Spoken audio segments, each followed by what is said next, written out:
Munduan gertatzen ari diren gauzak ez dituzu gogoko, eta bapatean, erabaki garrantzitsu bat hartzen duzu. Gauzak aldatu nahi ditut, eta gurutze gorriko bazkide egiten zara. Baina orduan, galdera bat datorkizu burura. Zertan eta nola gastatzen duten nik emandako diru hori? Hemengo bideo hontan kontatuko dizugu hau. Errazago ikus dezazuen, gure gastuak euro bateko txanpon batekin irudikatuko ditugu. Baina lehenengo, euro hori lortu behar dugu, ezta? Goazen ba! 50 zentimo subentzioetatik, dohaitza pribatuetatik eta oinordetza eta legatu solidarioetatik lortzen ditugu. 25 zentimo diru bilketa jardueretatik lortzen ditugu. Adibidez, banderatxoaren eguna, urrezko sosketa, bazkideen dohaitzak. Eta azkenengo 25 zentimoak zerbitzuen prestakuntzatik datoz. Prebentziorako osasun babesetatik, esate baterako.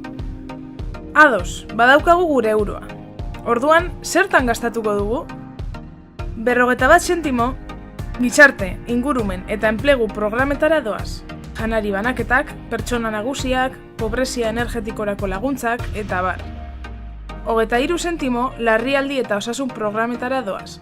Prebentzio zerbitzuak, itsasoa, larrialdiak edo osasun kontuetan sentsibilizazio kanpainak esate baterako. 9 zentimo, gure formazio profesionaleko zentrora doaz. 3 zentimo, formaziora eta denbora libreko eskolara doaz.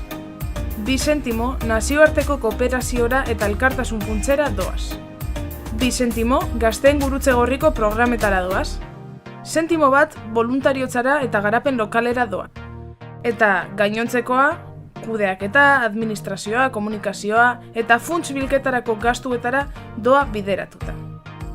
Eta orain badakizula zertan inbertitzen dugun dirua, gauzak aldatzeko pausua ematea baino ez zaizur geratzen. Anima zaitez!